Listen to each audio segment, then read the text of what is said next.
राधे राधे। हरे कृष्णा। आप सभी का दिन शुभ हो। आज दिनांक है 1 फरवरी, दिन है रविवार और आज है माघ मास की पूर्णिमा और इसके साथ ही आज माघ मास समाप्त हो जाएगा। पूर्णिमा तिथि आज सुबह 5:53 से शुरू होकर कल सोमवार को सुबह 3:39 पर समाप्त होगी। ब्रह्म मुहूर्त सुबह 5:34 से 6:22 तक रहेगा। सूर्योदय होगा सुबह 7:10 पर, सूर्यास्त शाम 6:10 पर रहेगा। राहु काल शाम 4:30 से 6 बजे तक रहेगा। माघ मास में शुरू दिन से लेकर आज तक के सभी अध्याय सुनने के लिए और कमेंट्स करने के लिए आप सभी को बहुत बहुत धन्यवाद। आशा करती हूँ कि आने वाले फाल्गुन मास में भी आप इसी तरह से कथाएं सुनते रहेंगे। आज भी आप माघ मास मातम्य सुनने से पहले एक भक्त की अद्भुत कथा सुनेंगे। एक बार अड़ैया नाम के बहुत ही भोले भाले नवयुवक थे। अड़ाई कहते हैं 2.5 किलो को और उनका नाम अड़ैया इसलिए पड़ा क्योंकि उनका आहार यानी कि भोजन कम से कम 2.5 किलो का होता था। माता पिता की मृत्यु के बाद अब उन्हें कोई 2.5 किलो आटे की रोटी खिलाने वाला कोई बचा ही नहीं। अब जब भोजन की कमी पड़ने लगी तो वे एक आश्रम में गए और उन्होंने कहा कि हमें नौकरी पर रख लीजिए। साथ ही उन्होंने आश्रम वालों को बताया कि वह तो 2.5 किलो भोजन पाते हैं। आश्रम वालों ने कहा कि वहाँ तो भंडारा चलता है तो 2.5 किलो भोजन की व्यवस्था तो हो ही जाएगी। अब उन्होंने अड़ैया जी से पूछा कि आप क्या सेवा कर सकते हैं। तो अड़ैया जी ने कहा, जो सेवा आप बताएंगे और सिखाएंगे मैं वह सब कर लूँगा। तो उन्हें गौएं चराने की सेवा दे दी गई। अब उन्हें बताया गया कि वैष्णव सिद्धांत का पालन करते हुए आप जब गाय चराने जा रहे हों तब यहाँ से आटा और सब्जी साथ लेकर जाएं। जंगल में भोजन पकाएं, ठाकुर जी को भोग लगाकर फिर आप प्रसाद पाएं। अड़ैया जी कहने लगे, लेकिन हमें तो भोग लगाना आता ही नहीं। अब आश्रम से उन्हें आज्ञा मिली कि जैसे ही भोग तैयार हो जाए तो भगवान को बुला लीजिएगा, वह भोग लगा लेंगे और उसके बाद आप प्रसाद पा सकते हैं। अब अड़ैया जी गाय लेकर चराने के लिए गए तो साथ में उन्होंने गोबर के उपले बीन लिए और 2.5 किलो आटे की बाटी बना ली और आलू का भरता भी बना लिया। फिर कहने लगे, गुरुदेव के ठाकुर आइए भोग लगाइए। जो श्री राम बड़े बड़े ऋषि मुनियों की साधना से भी नहीं आते थे, वह उस भोले भाले भक्त के पुकारने पर स्वयं आ गए। और अड़ैया जी ने जब आंखें खोलकर देखा तो धनुष धारण किए हुए श्री राम सामने खड़े थे। अड़ैया जी ने कहा, आप कौन हो? तब भगवान कहने लगे कि लोग हमें श्री राम कहते हैं। आपने ही तो कहा कि गुरुदेव के ठाकुर आइए और हम तुम्हारे गुरुदेव के ठाकुर ही तो हैं। हम आ गए। तब श्री राम ने कहा कि आलू के भरते की तो बड़ी अच्छी खुशबू आ रही है, हम भी तुम्हारे साथ खाएंगे। अड़ैया जी ने कहा, हमें तो लगा बस आपको भोग लगाना होता है, आप सच में खाते हैं क्या? तो श्री राम जी कहने लगे, हम सबका नहीं खाते, लेकिन आप जैसे भक्त जब पुकारते हैं तो हम उनका जरूर पाते हैं। अब अड़ैया जी तो बिल्कुल भोले वाले थे, कुछ भी नहीं जानते थे। इससे पहले ठाकुर जी की सेवा उन्होंने कभी नहीं की, कभी भोग लगाया नहीं था। अब भगवान जो बड़े बड़े मुनियों के ध्यान में भी नहीं आते थे, वह उस भोले भाले भक्त के सिर्फ एक बार बुलाने पर आ गए। राम जी कहने लगे कि आप आंखें बंद करिए तो हम आपको भोग पाएंगे। अड़ैया जी ने सोचा कि प्रभु बस 1 या 2 बाटी खाएंगे, चलो कोई बात नहीं, आज 2.5 किलो ना सही, थोड़ा कम ही सही, आज ऐसे ही गुजारा कर लेंगे। लेकिन प्रभु श्री राम ने तो सारी बाटी और सारा भरता खा लिया। अड़ैया जी ने आंखें खोली तो देखा ना तो भरता था ना बाटी थी, सब गायब। तो कहने लगे, प्रभु क्या आज आप हमें भूखा रखेंगे? तो भगवान श्री राम कहने लगे, जानते हो आपके गुरुदेव ने भोग लगाने के लिए क्यों कहा? क्योंकि आज एकादशी है, इसलिए उन्होंने आपको आटा दे दिया और कहा था कि आप खुद पका के भोग लगा लेना। अब वह आपको रोज आटा और सब्जी दे देंगे और आप पकाने के बाद हमें बुला लेना। तो अड़ैया जी ने पूछा, आप रोज आएंगे? तो श्री राम जी ने बोला कि आप रोज बुलाएंगे तो हम रोज आ जाएंगे। अब अड़ैया जी आश्रम पर जाकर अपने गुरुजी से बोले कि गुरुजी, आज तो आपके ठाकुर जी आए थे और हमारी सारी बाटी खा गए। कल से हम 5 किलो आटा लेकर जाएंगे, 2.5 किलो आपके ठाकुर जी के लिए और 2.5 किलो हमारे खुद के लिए। सुनकर गुरुदेव जी को तो हंसी आ गई, सोचने लगे कि 2.5 किलो आटा भी इनके लिए कम पड़ने लगा। तो उन्होंने भंडारी से कहा कि पूछने की ज़रूरत नहीं है, यह जो भी मांगे इन्हें दे दीजिए। अगले दिन अड़ैया जी फिर से गाय लेकर जंगल पहुँचे। गायों को चराने के लिए छोड़ने के बाद उन्होंने चूल्हा तैयार किया, बाटी और भरता बनाया। पत्तल में भोजन परोस के उन्होंने आंखें बंद की और बोले, गुरुदेव के ठाकुर जी पधारिए। आंखें खोलकर देखा तो श्री राम जी के साथ सीता जी भी आई थीं। अड़ैया जी ने पूछा, यह कौन है? तो श्री राम कहने लगे, यह तो हमारी अर्धांगिनी है। तो कल क्यों नहीं बताया था आपने कि आपकी अर्धांगिनी भी है? क्या यह भी भोजन करेंगी हमारे साथ? अड़ैया जी ने पूछा। तो प्रभु श्री राम कहने लगे, यह भी हमारे जितना ही पाती हैं। तब अड़ैया जी कहने लगे, भोग लगाइए गुरुदेव के ठाकुर। उनके ऐसा कहते ही माता सीता और प्रभु श्री राम जी सारी बाटी खा गए। अब अड़ैया जी आश्रम में गए और गुरुदेव से कहने लगे कि गुरुदेव, कल से 7.5 किलो आटा लगेगा। आज तो आपके ठाकुर जी अपनी पत्नी को भी साथ लेकर आए थे। आश्रम में किसी को भी उनकी बातों पर विश्वास नहीं हो रहा था। उन्हें लगा कि शायद अड़ैया जी गायों को भी बाटी खिला देते होंगे। अब आज्ञा हुई कि उन्हें 7.5 किलो आटा दे दिया जाए। अगले दिन उन्हें बाटी बनाते बनाते दोपहर के 1 बज गए। पत्तल में परोसकर उन्होंने बोला, गुरुदेव के ठाकुर पधारो। इस बार श्री राम तो अपने साथ लखन जी और माता सीता जी दोनों को लेकर आ गए। अड़ैया जी ने फिर पूछा, आज ये कौन आ गए आपके साथ? श्री राम जी बोले, इन्हें नहीं जानते, ये तो हमारे छोटे भाई हैं। तो अड़ैया जी बोले, अगर आप पहले बता देते तो हम व्यवस्था करके आते। अब जितना भोजन मैंने बनाया है उतना तो हम सबके लिए कम पड़ जाएगा। तो श्री राम जी ने लक्ष्मण जी से कहा कि बहुत सरल भक्त है, तुम नाराज मत होना। जब वे तीनों चले गए भोजन पाकर, तो अड़ैया जी ने पत्तलों में से जो जूठन बची थी वह खुद खा ली। आज उनको एक अद्भुत आनंद महसूस हुआ। अगले दिन वह फिर से आश्रम से 10 किलो आटा मांगने लगे। उन्होंने बताया कि गुरुदेव, आज तो आपके ठाकुर जी के साथ एक गोरे गोरे भाई भी आए थे। अब गुरुदेव जी सोच रहे थे कि भला इस भोले भाले भगत को श्री राम, सीता जी और लखन जी का अनुभव कैसे हो सकता है। अड़ैया जी ने आज 10 किलो आटा लिया, जंगल गए, बाटी बनाई और फिर बोले, गुरुदेव के ठाकुर पधारो। आज तो उन्होंने देखा कि आज तो साथ में विशाल गदा लिए हनुमान जी भी आ गए। अब उन्होंने राम जी से पूछा, आज ये कौन है? तो श्री राम जी कहने लगे, यह तो हमारे प्रिय सेवक हनुमान जी हैं। तो अड़ैया जी कहने लगे, प्रभु, अगर एक बार में ही बता देते कि आपके कुल में कुल कितने लोग हैं तो हम उतने ही भोजन का इंतजाम करके आते। आप एक बार बता तो दीजिए कि कुल कितने लोग हैं, तो हम अपने गुरुजी से जाकर कह देंगे। यह सब बातें अड़ैया जी श्री राम जी से कह रहे थे। तब श्री राम जी ने हनुमान जी से कहा, गुस्सा मत होना, यह बहुत ही निराला भक्त है हमारा। अब कोई बात नहीं, जितना भोजन था वह सभी ने पा लिया। तो अड़ैया जी ने सबसे कहा कि प्रसाद पाइए प्रभु। सबने प्रसाद पाया और जो बच गया था वह सब हनुमान जी ने खत्म कर दिया। आज फिर वापस जाकर अड़ैया जी ने गुरुदेव से कहा, गुरुदेव, कल से तो आप मुझे 15 किलो आटा और दीजिएगा। आज तो आपके प्रभु के साथ एक विशाल सेवक भी आए थे। अड़ैया जी की बातें सुनकर गुरुदेव को आज बहुत रोमांच हुआ। उन्होंने सोचा कि क्या प्रभु सच में करुणा करके इस भगत को दर्शन दे रहे हैं। उन्होंने सोचा कि अगली बार यह वापस जाए तो मैं इसकी परीक्षा लूँगा। इस बार वह 15 किलो आटा लेकर गए, बाटी बनाई और फिर बोले, गुरुदेव के ठाकुर पधारो। अब श्री राम जी पधारे, साथ में आज 2 लोग और भी थे। तो उन्होंने श्री राम जी से पूछा, प्रभु, अब यह कौन है? तो श्री राम जी कहने लगे, यह तो हमारे 2 और भाई हैं, भरत और शत्रुघ्न। फिर से आज सब ने प्रसाद पाया। जब अड़ैया जी वापस आश्रम में आ गए तो गुरुदेव से कहा, गुरुदेव, कल से तो 20 किलो वाली आटे की बोरी ही दे दीजिए। अब आपके ठाकुर के साथ इतने और ठाकुर आते हैं कि वह तो सब कम पड़ जाता है, और आपके तो इतने ठाकुर हैं, फिर तो हम उनके लिए अब दिन भर भोग ही बनाएंगे। अब अगले दिन वह बहुत सारी व्यवस्था करके गए, आटे की बोरी भी लेकर गए। जंगल में ले जाकर गौएं चराने के लिए छोड़ दी और एक पेड़ के नीचे सारी सामग्री रख दी। लेकिन आज उन्होंने कुछ भी नहीं पकाया और आवाज़ लगाई, गुरुदेव के ठाकुर पधारिए। अब प्रभु श्री राम आ गए।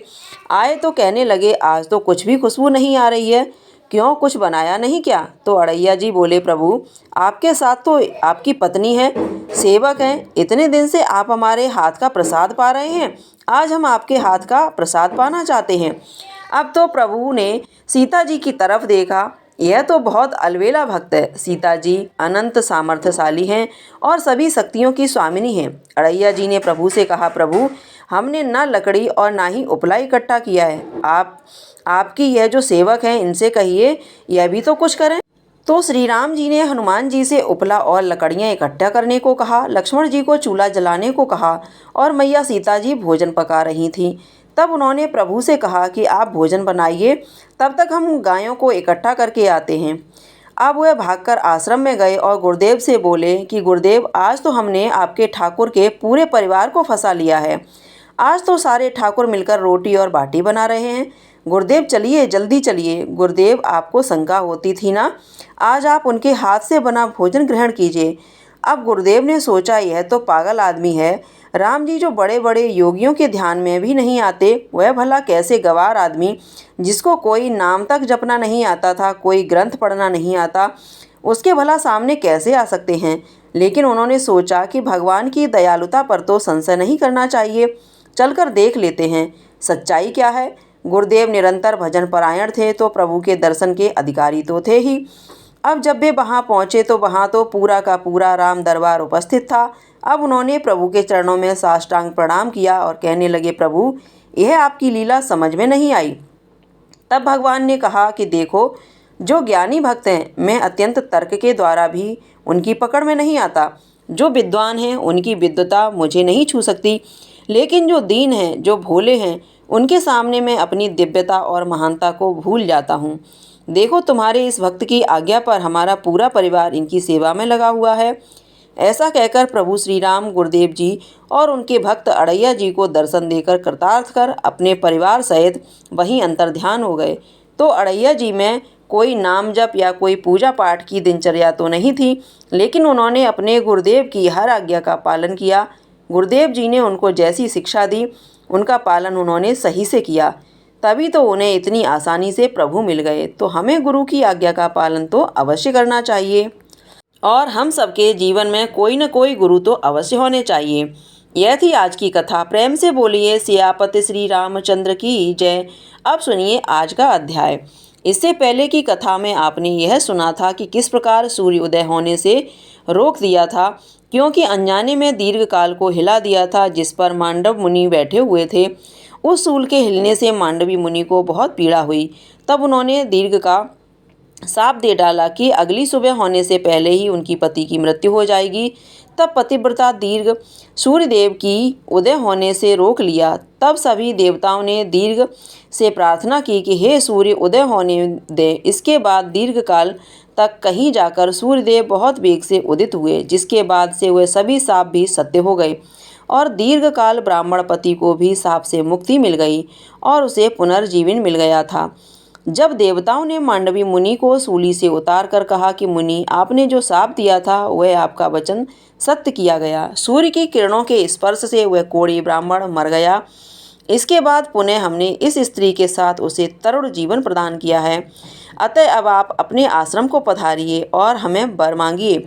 तब मांडव जी ने कहा, हे सुर श्रेष्ठगण, मैं आप लोगों से वरदान ग्रहण करूंगा, परंतु यह धर्मराज मेरे एक प्रश्न का निर्णय करें। संसार में समस्त प्राणियों के लिए सुख और दुख के रूप में उनके पूर्व जन्म का शुभाशुभ कर्म ही उपस्थित होता है।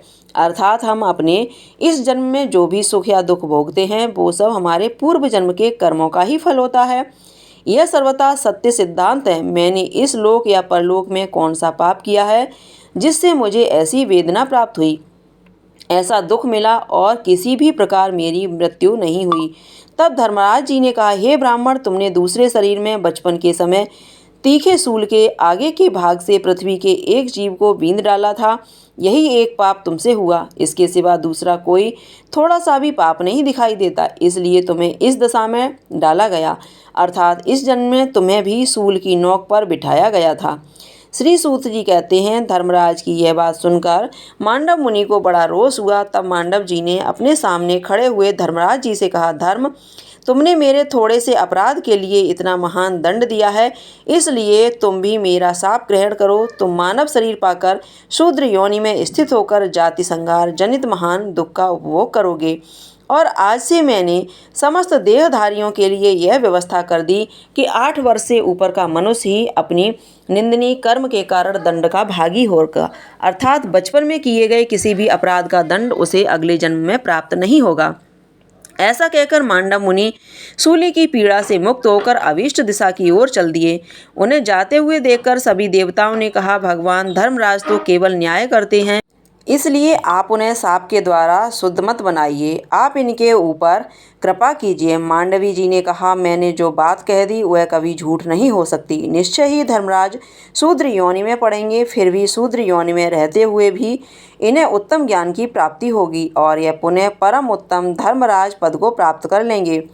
इन्हें इसी क्षेत्र में रहकर शांत भाव से भगवान शंकर की आराधना करनी चाहिए और यदि आप सभी देवतागण मुझे वरदान देना ही चाहते हैं तो इस आज से स्पर्श धर्मराज तीर्थ बन जाए। तब देवतागण कहने लगे कि जो भी प्रातःकाल उठकर इस शूली का स्पर्श करेगा वह इस लोक में पापों से मुक्त हो जाएगा। मांडव मुनि से ऐसा कहकर इंद्र आदि देवता पति सहित उस पतिव्रता से आदर पूर्वक बोले, हे पतिव्रत, तुम्हारे मन में जो इच्छा हो उसके अनुसार वर मांग लो। तब वह पतिव्रता दीर्घ का बोली, देवेश्वर, इस स्थान में मेरे द्वारा जो गड्ढा बनाया गया है वह तीनों लोकों में दीर्घ काल तक, तुम्हारे कथन अनुसार यह गड्ढा तीनों लोकों में दीर्घकाति के नाम से विख्यात होगा। जो मनुष्य इसमें श्रद्धा पूर्वक स्नान करेंगे वे यदि अपंग होंगे तो पुत्रवान हो जाएंगे और वंश की वृद्धि करेंगे। दीर्घ काल से ऐसा कहकर सभी देवता स्वर्गलोक को चले गए। सुंदरी पतिव्रता भी अपने उसी प्रीतम पति के साथ रहकर सुख भोगने लगी। अंतिम अवस्था आने पर उसने हटकेश्वर क्षेत्र में अपने तीर्थ का सेवन किया। फिर कालवश अपने पति की मृत्यु हुई देखकर उसने भी शरीर त्याग दिया और पति के साथ वह भी ब्रह्मलोक को चली गई। इस प्रकार हे ऋषियों, मैंने ये तीर्थ का वर्णन किया है। तब ऋषिगण ने पूछा, हे सूत जी, परम तपस्वी मुनि श्रेष्ठ मांडवी को किसने और किस कारण से शूली पर चढ़ाया था? तब सूत जी बताने लगे, हे महर्षियों, पूर्व काल में मांडव मुनि बड़ी श्रद्धा के साथ तीर्थ यात्रा करते हुए इस क्षेत्र में आए थे। यहाँ विश्वामित्र संबंधी पावन तीर्थ में जाकर उन्होंने पितरों का तर्पण किया और सूर्यो संध्या प्रांत करते हुए सूर्य देवता संबंधी सूक्त का पाठ करने लगे। उसी समय कोई चोर किसी का धन चुराकर भागा और उसी ओर आ निकला। उस चोर का पीछा करते हुए दूसरा मनुष्य भी उसके पीछे पीछे ही लगा हुआ वहां आ गया। तब चोर ने मुनीश्वर को मौन देखकर वह धन उनके आगे रख दिया और खुद किसी गुफा के अंदर जाकर छुप गया। इतने में ही उस धन को वापस लेने के लिए बहुत सारे मनुष्य वहां इकट्ठा हो गए। उन्होंने मुनि के आगे धन का वह गट्ठर देखकर पूछा, महाभाग्य धन लेकर आया है, बताइए वह किस मार्ग से निकला है? मांडव जी यह जानते हुए कि चोर गुफा में छुपा हुआ है कुछ नहीं बोले, मौन व्रत में ही लीन रहे। बार बार पूछे जाने पर भी जब मुनि कुछ नहीं बोले तब सबने आपस में सलाह करके ये निश्चय किया कि अवश्य यही चोर है। हम लोगों को अपने पीछे लगा देकर अब साधु बनकर बैठ गया है। वे सब के सब दुरात्मा अवीर थे। उन्होंने ऐसा निश्चय करने के बाद फिर कुछ भी सोचा विचारा नहीं, मुनि को तुरंत ले जाकर वन के भीतर शूली पर चढ़ा दिया। इस प्रकार मांडव मुनि को निर्दोष होते हुए भी अपने पूर्व कर्म के परिणाम से शूली की प्राप्ति हुई। श्री सूत जी कहते हैं, अब अन्न और जल की महत्वता के बारे में भी जानिए। महर्षि, प्राचीन काल में अनंत देश में वसुसेन नाम वाले एक राजा राज्य करते थे। वे लंबे समय तक राज्य करके पुत्र पौत्र का सुख देखकर समय आने पर मृत्यु को प्राप्त हुए।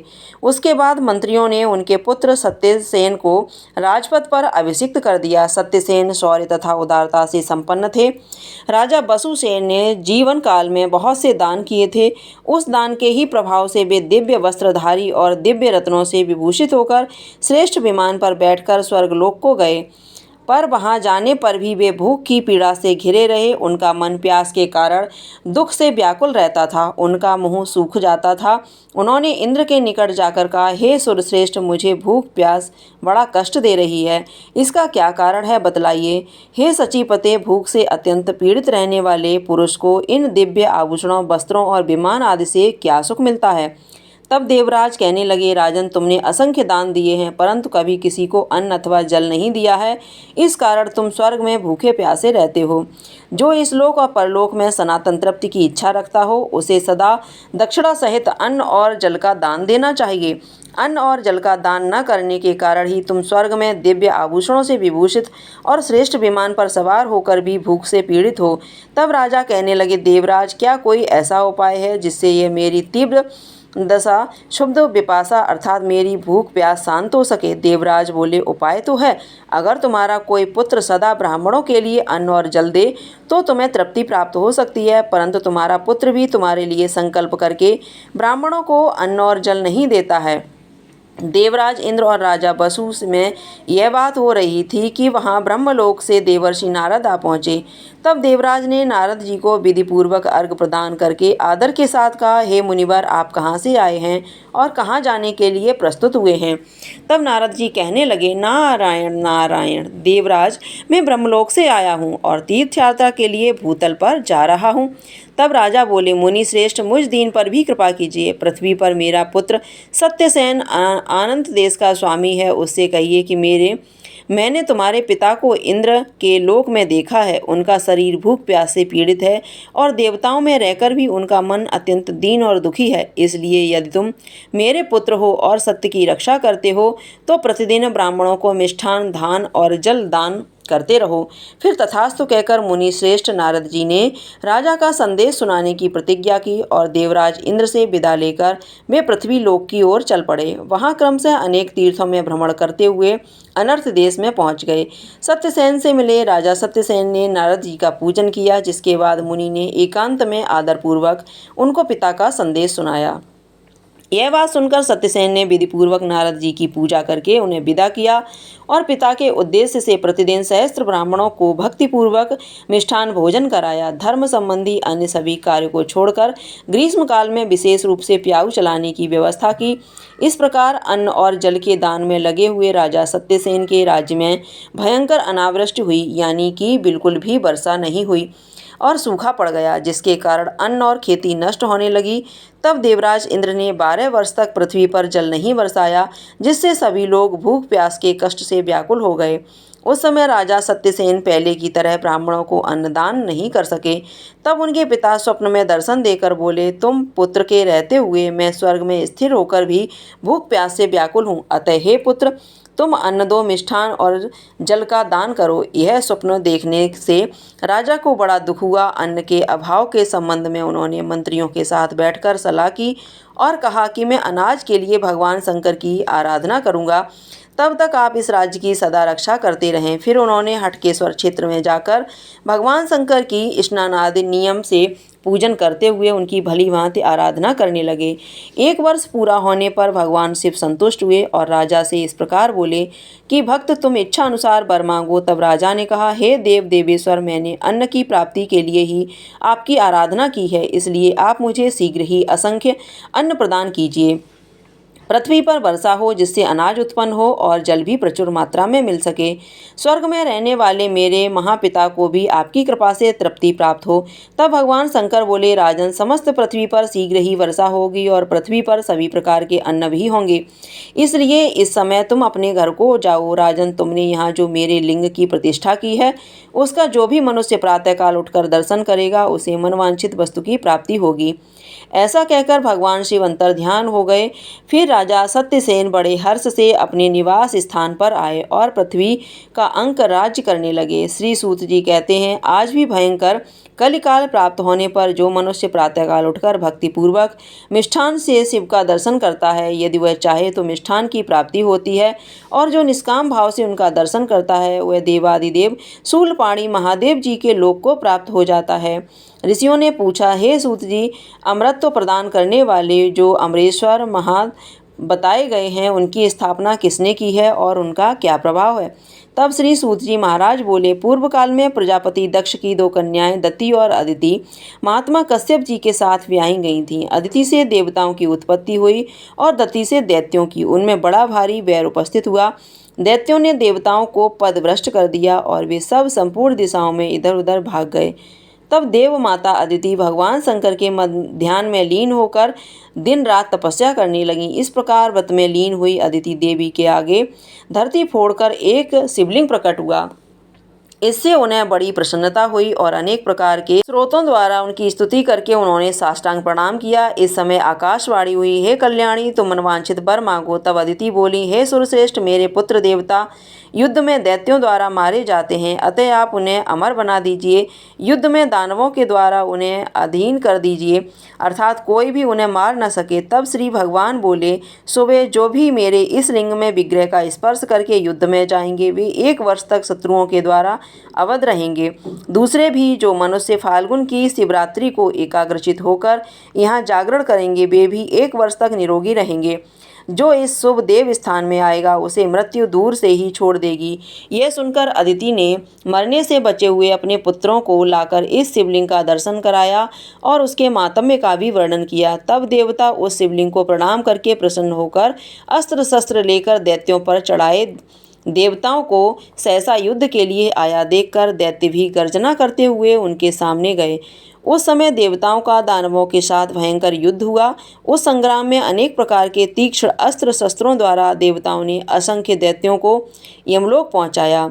जो मरने से बच गए थे, वे स्वर्ग छोड़कर समुद्र में जा छुपे। इसके बाद देवराज इंद्र ने अपना राज्य पुनः प्राप्त किया। शेष दानवों ने उस शिवलिंग की महिमा का पता बताकर शुक्र जी से पूछा। तब शुक्राचार्य जी ने उन्हें उस सब मातम्य बताया कि फाल्गुन शिवरात्रि को पवित्र होकर जो भी पुरुष उस शिवलिंग की पूजा करता है, वह काल आ जाने पर भी प्राण नहीं त्यागता। हे दानवों, तुम लोग उस दिन रात में जागकर उस शिवलिंग की पूजा करो, जिससे तुम 1 वर्ष तक मृत्यु के भय से रहित हो जाओगे। देवराज इंद्र को नारद जी से दैत्यों की यह मंत्रण ज्ञात हो गई और तब उन्होंने देवताओं के साथ विचार किया कि जैसे भी हो सके हमें महादेव जी की रक्षा के लिए उत्तम से उत्तम उद्योग करना चाहिए। ऐसा निश्चय करके 33 कोटि देवता अस्त्र शस्त्रों के साथ उस शिवलिंग की रक्षा करने के लिए हटकेश्वर क्षेत्र में आकर स्थित हो गए। उन्हें देखकर दानव भयभीत होकर सभी दिशाओं में फिर भाग गए। शिवरात्रि के दूसरे दिन सभी देवताओं ने आपस में विचार किया कि अगर हम लोग इस क्षेत्र को छोड़कर जाएंगे तो दैत्य यहाँ आकर इस शिवलिंग की पूजा अवश्य करेंगे और फिर तो वे हमारी इस तरह से आद्य हो जाएंगे। इसलिए हम 33 देवता इस शिवलिंग की रक्षा करने के लिए यहीं पर टिके रहे और शेष देवता इंद्र के साथ स्वर्ग में चले जाएं। ऐसा निश्चय करके 8 वसु, 12 सूर्य, 11 रुद्र और 2 अश्विन कुमार, ये 33 देवता उस शिवलिंग की रक्षा करने के लिए हटकेश्वर में निवास करने लगे। शेष सभी देवतागण इंद्र सहित स्वर्ग में चले गए। श्री सूत जी कहते हैं, इस प्रकार प्रभावशाली अमरेश्वर लिंग पूर्व काल में अदिति देवी के द्वारा स्थापित हुआ था, जिसके दर्शन मात्र से देहधारियों की 1 वर्ष तक अकाल मृत्यु नहीं होती है। मृत्यु का निवारण करने के कारण ही वह अमरलिंग के नाम से तीनों लोकों में विख्यात है। उस शिवलिंग के आगे स्वच्छ जल से भरा हुआ एक उत्तम कुंड है, जिसे अदिति देवी ने अपने स्नान के लिए एक निर्माण कराया था। जो मनुष्य उसमें स्नान करके उस शिवलिंग का दर्शन करता है और उसी दिन रात के समय वहां जागरण करता है, वह 1 वर्ष तक अपमृत्यु को अर्थात अकाल मृत्यु को प्राप्त नहीं होता। हरे कृष्णा। आज की कथा में बस इतना ही। कथा को अंत तक सुनने के लिए आपका बहुत बहुत धन्यवाद। अब जल्दी से आपसे मिलते हैं कल की कथा में। कल की कथा बहुत ही रोचक होने वाली है। जिन्होंने एक बार भी कुंभ में स्नान नहीं किया है, महाकुंभ में स्नान नहीं किया है, तो आप घर बैठे भी महाकुंभ का पुण्य कैसे प्राप्त कर सकते हैं, यह कल की कथा में आपको जानने को मिलेगा।